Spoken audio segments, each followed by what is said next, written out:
마가복음 4장 26절에서 34절까지 말씀 한 절씩 교독하시겠습니다. 또 이르시되 하나님의 나라는 사람이 씨를 땅에 뿌림과 같으니 씨가 나서 자라되 어떻게 그리 되는지 알지 못하느니라. 땅이 스스로 열매를 맺되 처음에는 싹이요 다음에는 이삭이요 그 다음에는 이삭의 충실한 곡식이라.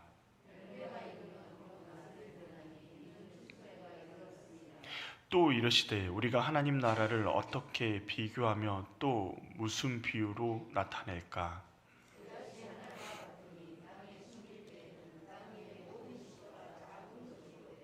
심긴 후에는 자라서 모든 풀보다 커지며 큰 가지를 내나니 공중의 새들이 그 그늘에 깃들일 만큼 되느니라.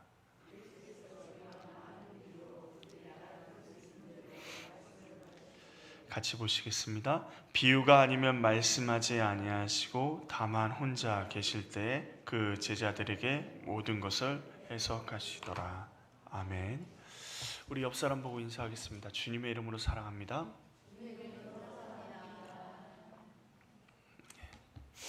네, 주님의 이름으로 사랑합니다.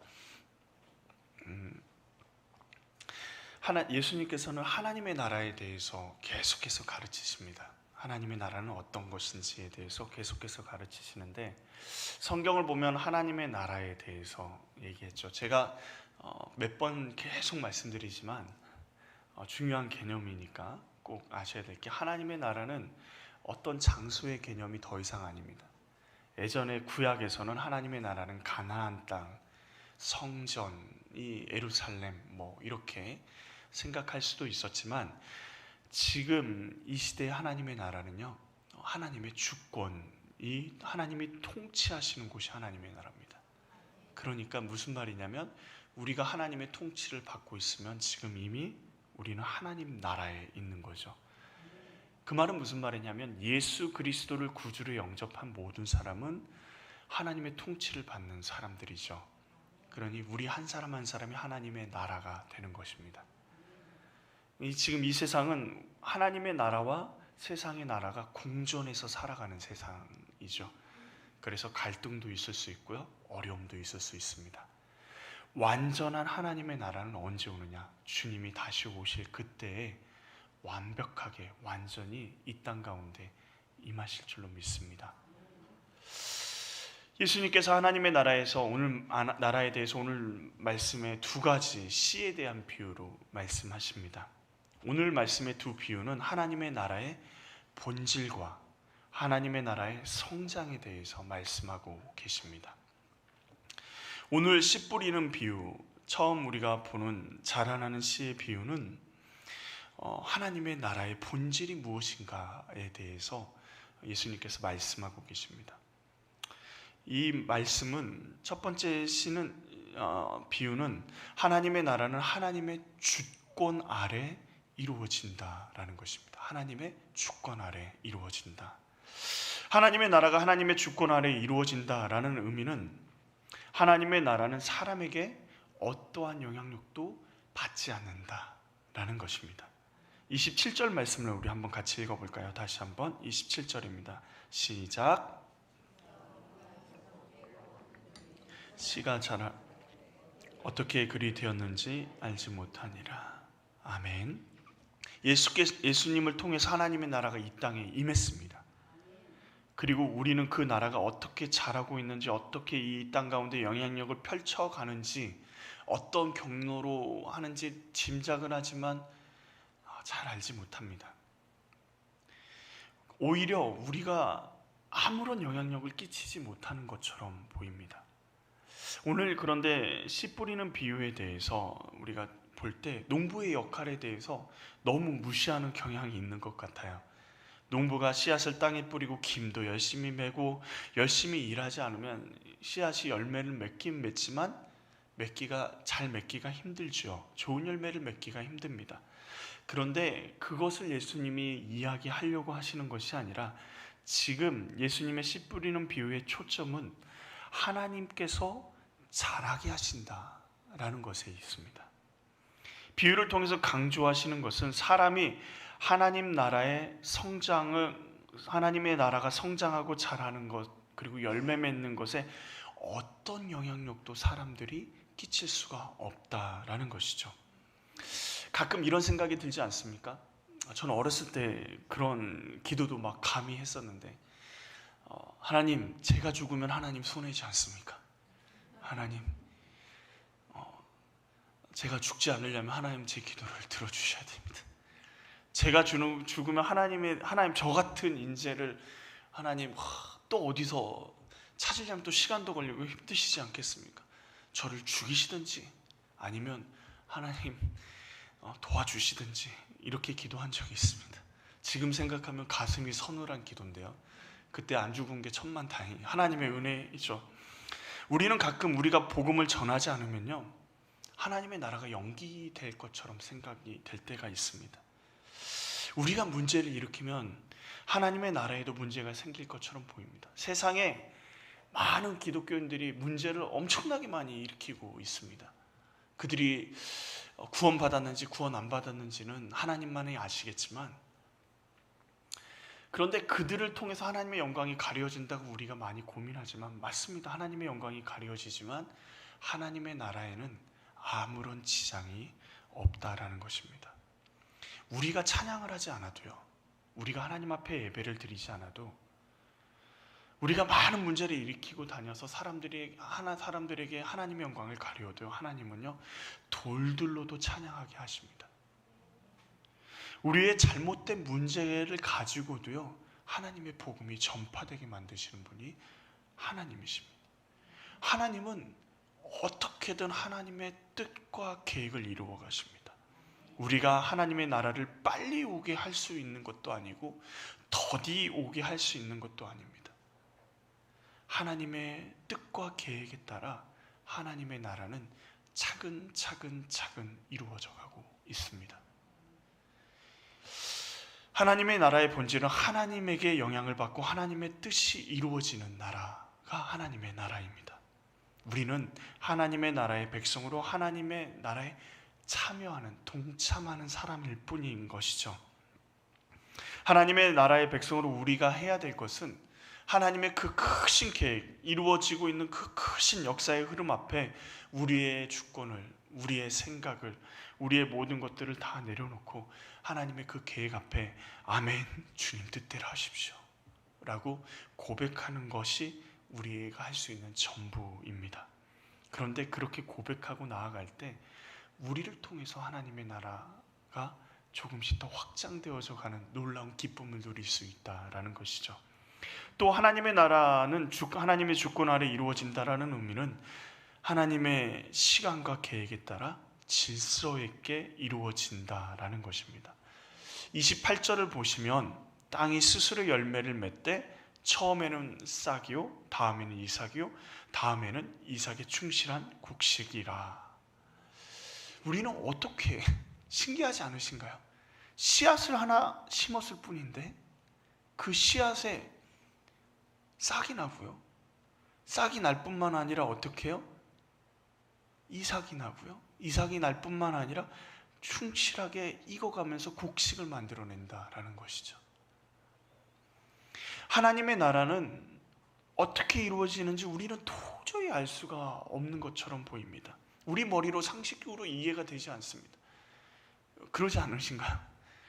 예수를 절대로 믿을 것 같지 않은 사람이 있습니다. 그런데 한 10여 년 지나고 나니까 그분이 목사가 돼 있는 경우도 있고요, 그분이 예수를 믿는 경우도 있습니다. 전에 교회에서 이제 간증하는 시간들이 이렇게 있었는데, 한 권사님이 나오셔서 간증을 하시는데, 어떤 예수를 절대로 안 믿을 것 같은 그분을 전도해서 교회에 데려다 놨더니 그분이 자신보다 더 열심히 하고, 그래서 집사도 되고 자신보다 먼저 권사가 되는 것을 보면서 하나님의 놀라운 역사가 있구나. 하나님은 사람의 생각대로 하시는 것이 아니라 하나님이 이끌어 가시는 분명히 무엇인가가 있구나. 알지는 못하지만 믿음의 고백을 하는 것을 들은 적이 있습니다. 분명한 것은 하나님의 나라는 하나님의 시간과 계획에 따라 질서를 따라 이루어지고 있다라는 것이죠.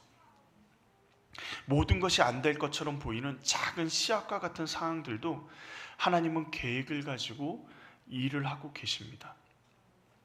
예수님이 십자가에 달려 죽으실 때 도망치는 제자들을 보면서 모든 것이 끝난 것처럼 예수님 헛고생하셨네 라는 생각이 우리 가운데는 들 수 있지만 하나님은 계획함을 가지고 계셨습니다. 마가의 다락방에서 120명이 모였습니다. 그들은 벌벌 떨면서 문을 꼭꼭 걸어 잠그며 누가 쫓아올까봐, 누가 찾아올까봐 거기에서 숨으면서 기도하고 성령을 조심스럽게 기다리고 있었습니다. 그런 그들을 보면서도 한심하게 우리는 쳐다볼 수밖에 없죠. 부활하신 예수님을 보고도 그렇게 숨어서 벌벌 떨고 있는 그들을 보면서요. 그런데 그들에게도 하나님의 놀라운 계획이 있으셨습니다. 우리를 향한 하나님의 뜻과 계획을 우리는 알 수가 없습니다. 언제 예수님이 오실지, 우리를 향해 어떤 계획을 가지고 계실지 알 수 없습니다. 그런데 분명한 것은요, 우리의 과거의 시간들을 돌아다 보면 어떠신가요? 하나님의 놀라운 질서와 계획과 우리 삶 가운데 하나님의 은혜가 흘러가고 있음을, 하나님의 섭리와 은혜가 흘러가고 있음을 분명히 보게 되지 않습니까? 우리가 자꾸 잊어버리지만 우리가 여기까지 올 수 있었던 것, 우리 삶이 여기까지 진행될 수 있었던 것은 온전히 하나님의 은혜입니다.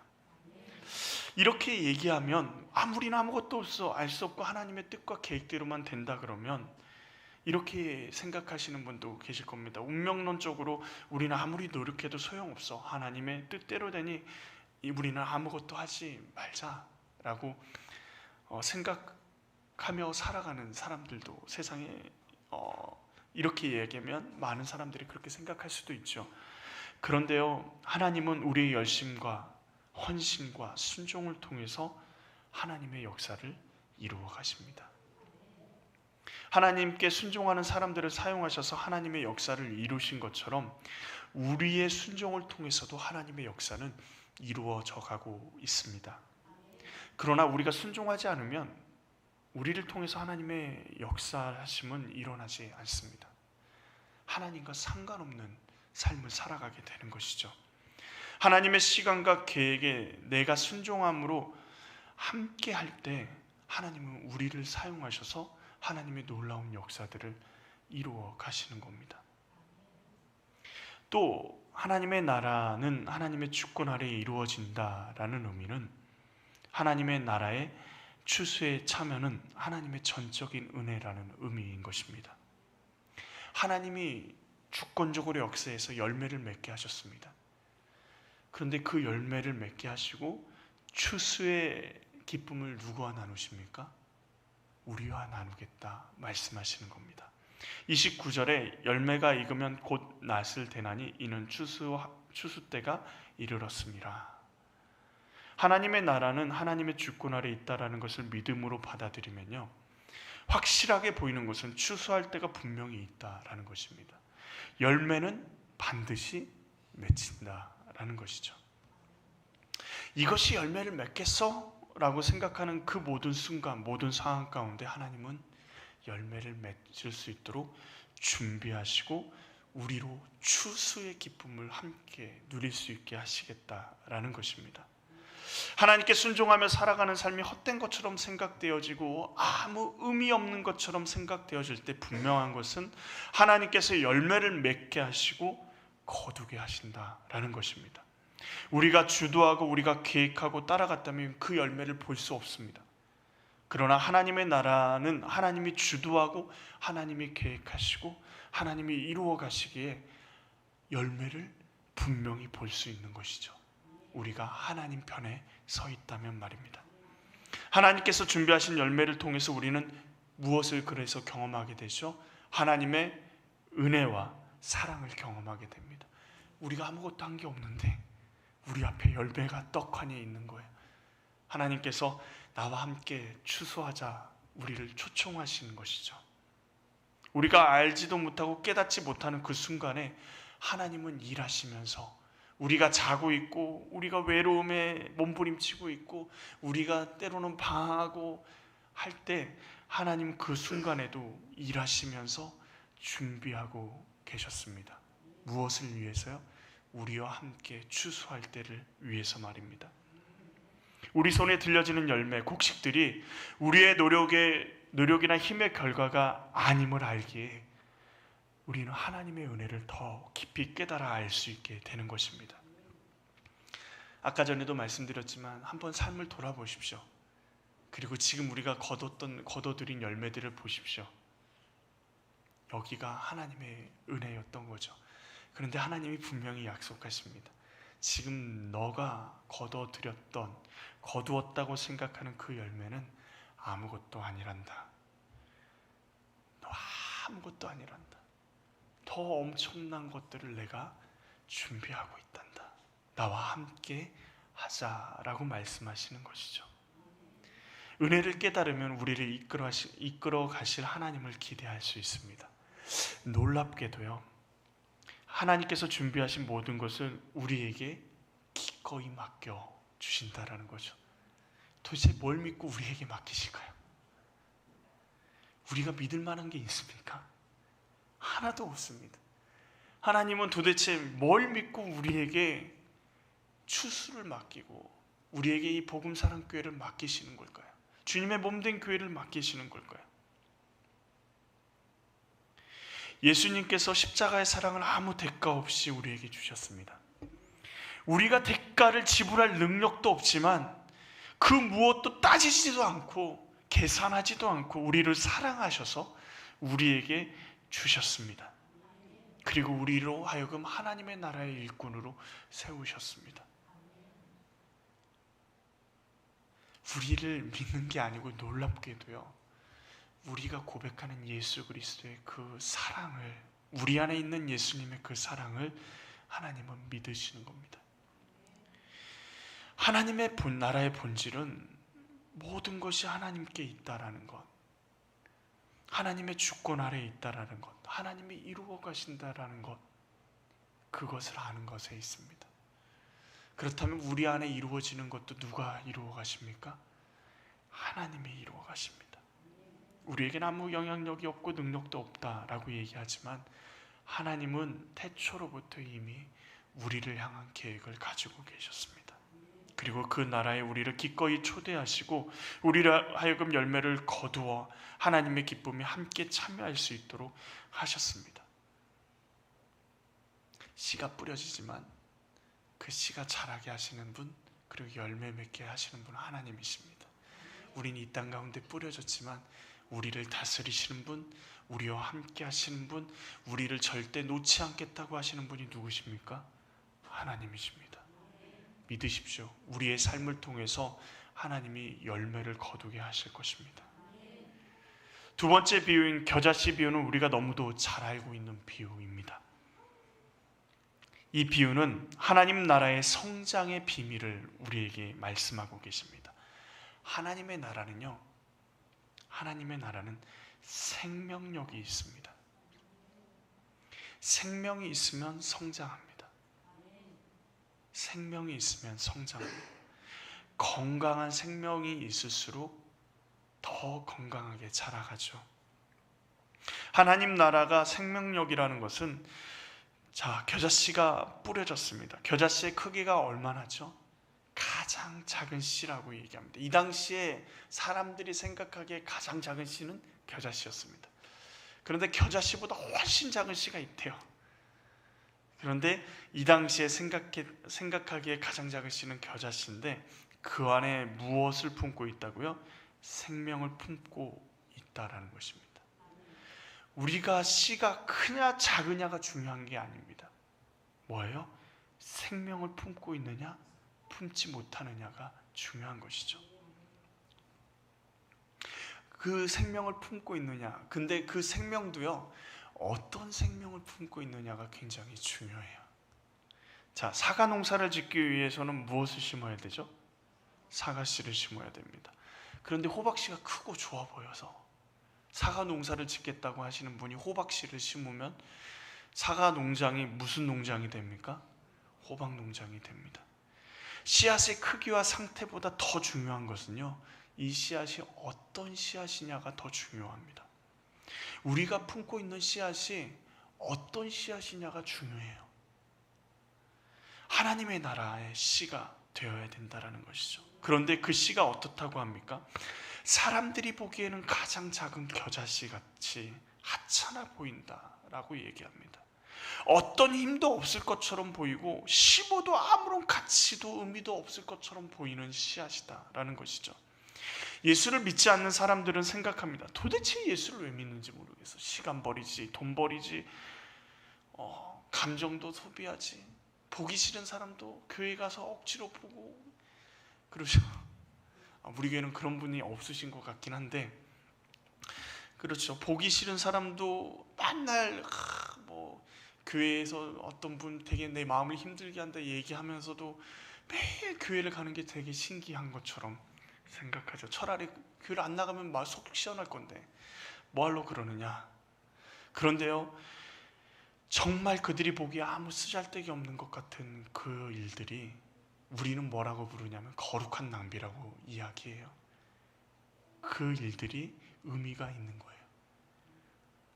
아무 의미 없는 것처럼 보여요. 교회 와서 그냥 교회 뜨락만 밟고 가시는 분들도 계시고 아무 의미가 없는 것처럼 보이는데 그 의미 가운데 하나님의 놀라운 역사하심들이 있어요.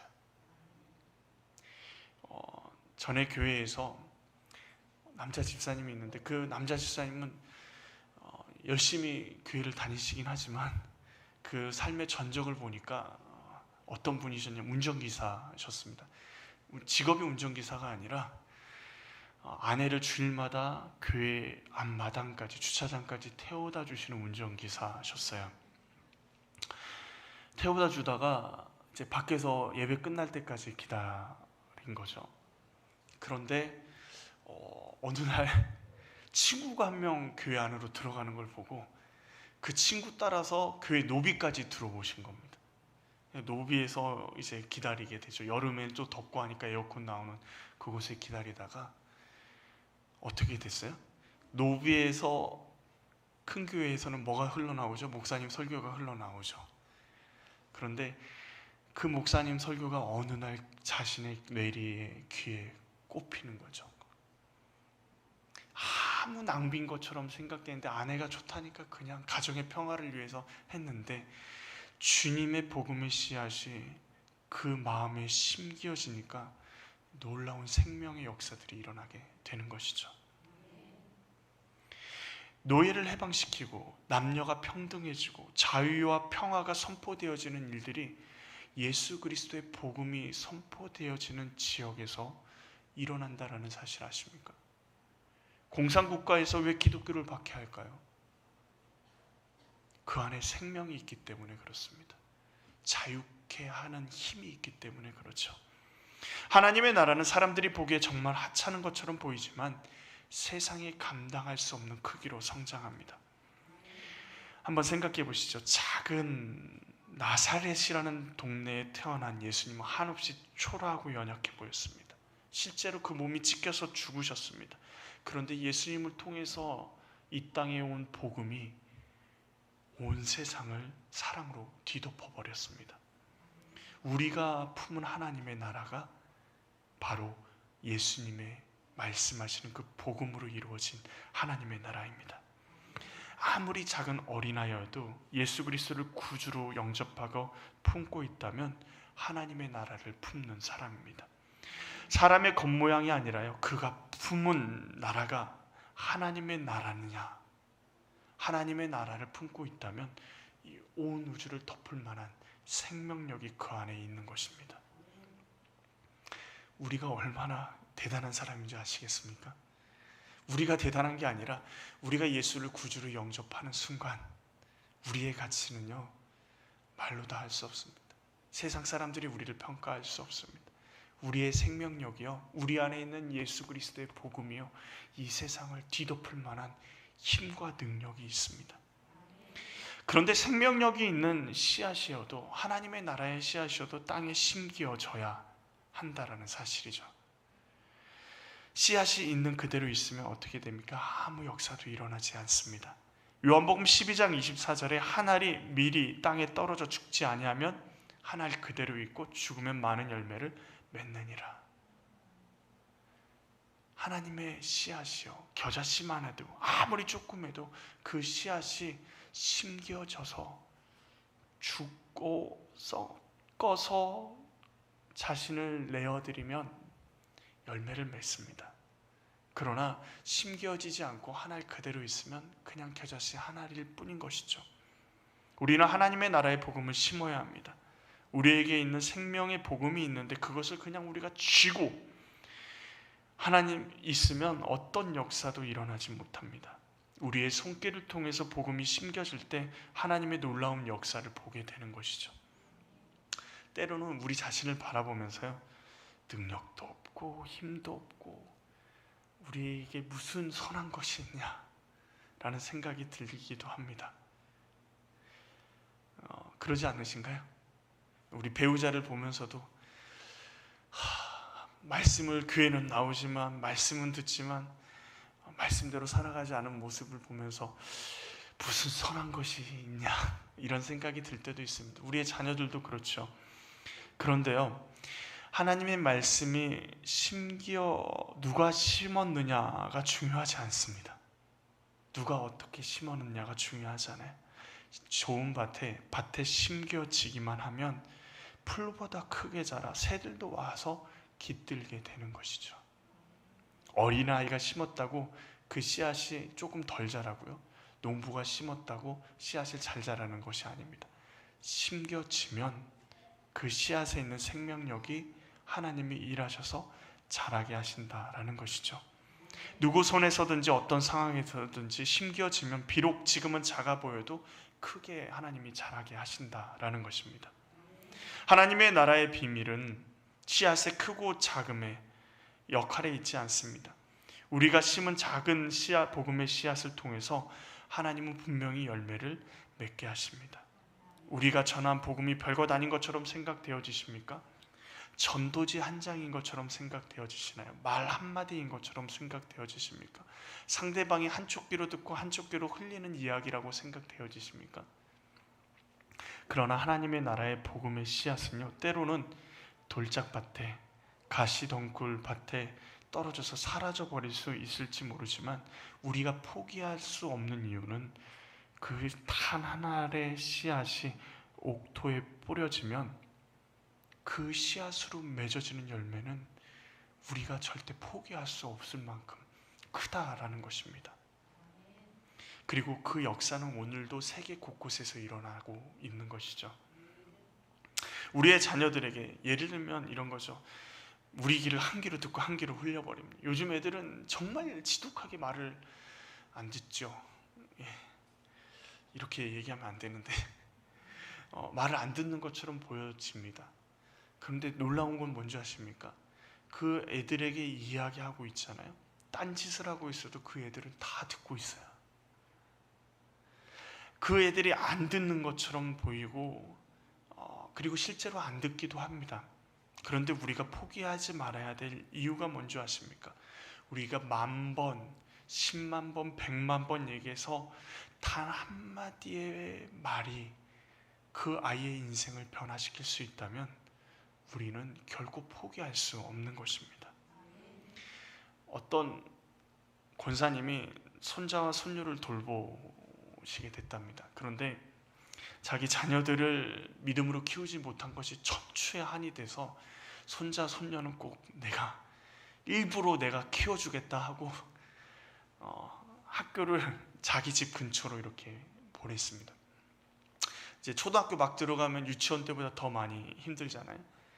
유치원은 돌봄이 가능한데 초등학교는 땡 끝나면 곧바로 집에 오니까, 그러면 이제 아이가 학교를 다녀올 때쯤 되면 권사님이 하는 일이 뭐냐면 막 집안일을 하다가도 아이가 올 시간이 되면 그때부터 방 중앙에, 거실 중앙에 상을 딱 펴놓고 성경책을 딱 놓고 성경책을 읽는 겁니다. 그럼 아이가 학교 다녀와서 제일 처음에 보는 것이 청소하는 할머니, 집안일하는 할머니, 음식하는 할머니가 아니라 뭐 하는 할머니예요?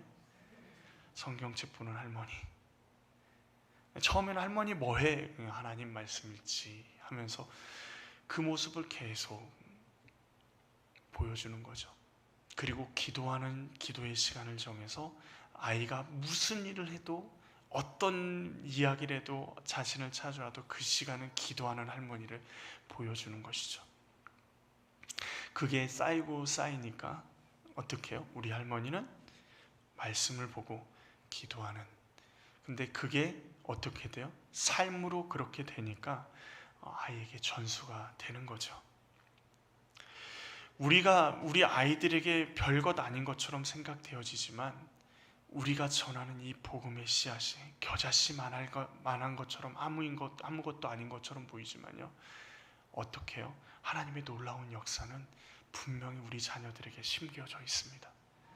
언제 가장 많이 깨닫는 줄 아십니까? 그거를 권사님, 장로님, 집사님이 돌아가셨을 때요.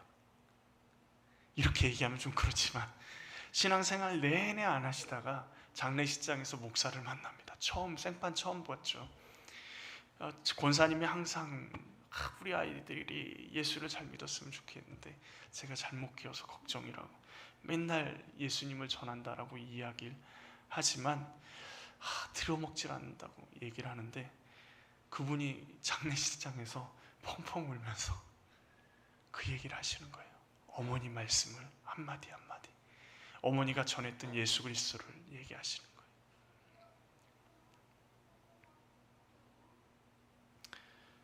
그러면서 그때부터 신앙생활을 다시 시작하는 것들이 심심치 않게 보게 됩니다. 우리는 포기하는 것처럼 보이지만 하나님은 일하고 계십니다. 겨자씨만한 씨앗도 그 자녀들에게 심겨줄 때, 그리고 우리의 주변의 많은 사람들에게 심겨줄 때 하나님이 놀랍게 키워내십니다. 하나님의 나라는 심겨져 자라날 때 우리에게 뿐만 아니라 놀랍게도요, 많은 사람들에게 쉼과 안식을 줄 수 있는 안식처가 되게 만드십니다. 하나님 나라의 생명력은 우리로 하여금 세상의 위로와 평화를 줄 수 있게 하는 것이죠. 겨자씨가 심겨져 자라면 그 씨가 할 수 없는 놀라운 일들을 합니다. 좋은 열매만 맺는 것이 아니라요, 그 나무가 새들의 쉼과 안식을 줄 수 있는 공간이 된다라는 것이죠.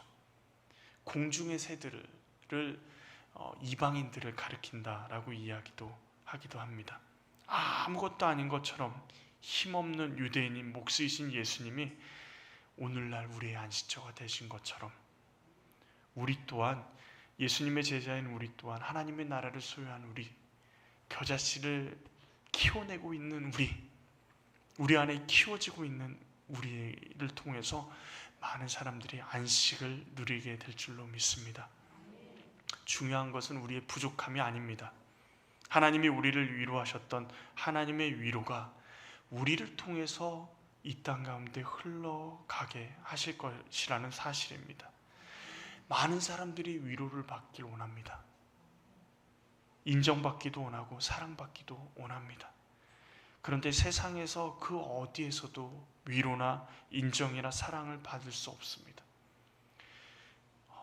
면담을 통해서, 상담을 통해서 많은 우울증이나 여러 가지 것들을 치료하려고 노력하지만 잘 되지 않아요. 많은 돈을 들여서 그 일들을 해가지만 잘 되지 않습니다. 왜냐하면요, 세상의 위로는요, 조건이 있고요, 한계가 있기 때문입니다. 하나님의 나라의 위로에는 조건도 한계도 없습니다. 뭘 믿고 하나님이 우리에게 하나님의 나라의 놀라운 은혜를 맡겨주셨다고 하셨죠? 우리를 믿진 않습니다. 예수 그리스도의 사랑을 믿고 우리에게 맡겨주시는 거죠. 그 말은 무슨 말이냐면 하나님의 사랑에는 한계가 없다라는 것이죠. 하나님의 위로에는 한계가 없습니다. 하나님께만 가면요, 그곳에는 어느 때나 어느 순간이나 사랑이 흐르고 언제나 우리를 따뜻하게 안아주시는 하나님 아버지가 계십니다.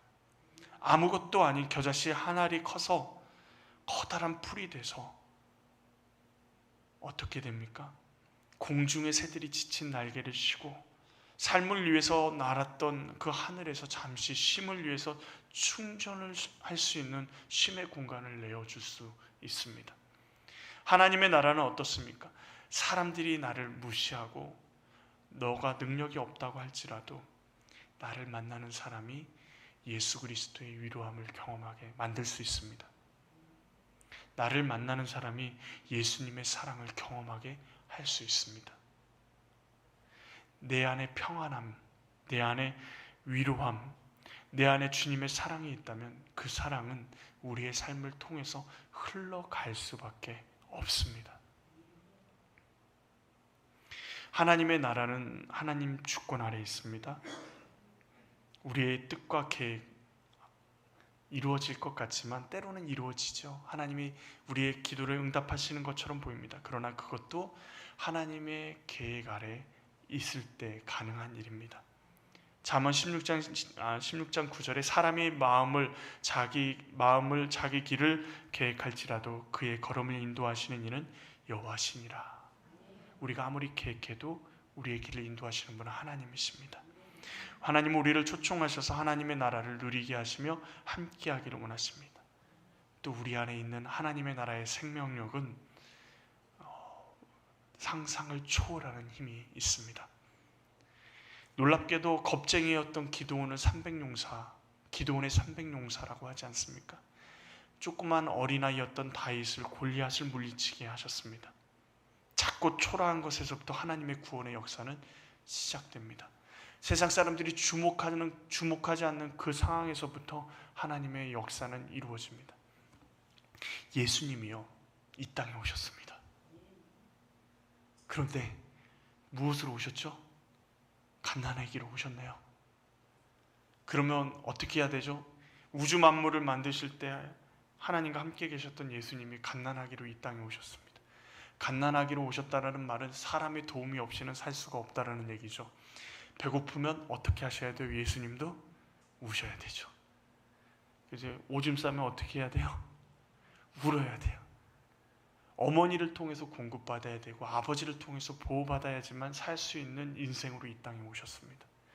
정말 보잘것없는 마국간의 구유에서 태어나신 그 예수님, 그리고 정말 힘이 없고 사람의 도움 없이는 살아갈 수 없는 그 예수님으로 이 땅에 오셨는데 우리를 구원하시는 구세주이시잖아요. 우리가 정말 아무것도 아닌 것, 우리의 힘, 우리의 그것들을 보지 마십시오.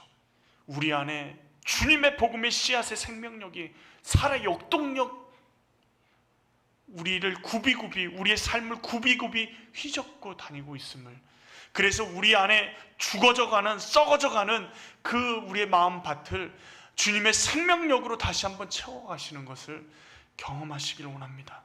하나님의 나라는 하나님이 이루어 가십니다. 작은 것 같지만 생명력이 있고 지금도 계속해서 성장해 가게 만드시고 계십니다.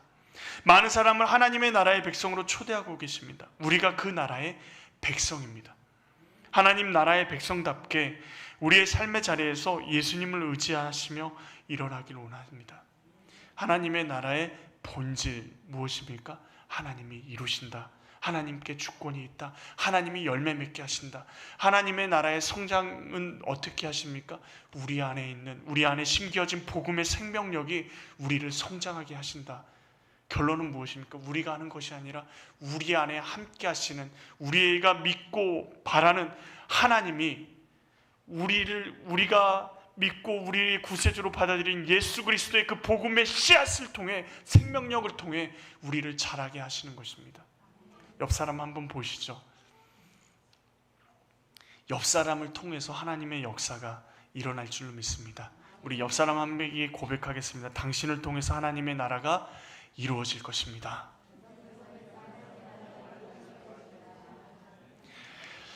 우리 찬양할까요? 우리 보좌 앞에 모였네 라는 찬양입니다. 우리 보좌 앞에 모였네. 함께 주를 찬양하며 하나님의 사랑 그 아들을 주셨네. 그의 피로 우리 구원받았네. 십자가에 쏟으신 그 사랑 강같이 온 땅에 흘러 각 나라와 족속 백성 방언에서 구원받고 경배를 드리네. 구원하심이 보좌에 앉으신 우리 하나님과 어린 양께 있도다. 찬양집 457장에 있습니다. 이 찬양을 부르면서 하나님, 우리가 이렇게 고백했으면 좋겠습니다. 우리에게 능력이 없네요. 주님이 하실 것을 믿습니다. 우리를 구원하신 것처럼 하나님 이 땅을 하나님이 구원하실 줄 믿습니다. 주님의 십자가에 보내신 쏟으신 그 사랑이 온 땅 가운데 흘러가게 될 줄로 믿습니다. 하나님 나라가 더욱더 확장되어져 가게 될 줄로 믿습니다. 우리 이 찬양을 같이 하나님 앞에 믿음의 고백을 하면서 주님의 나라가 우리를 통해서, 그리고 우리의 삶을 통해서, 그리고 우리 복음사랑교회를 통해서 확장되어져 갈 것을 우리 소망하며 찬양하겠습니다.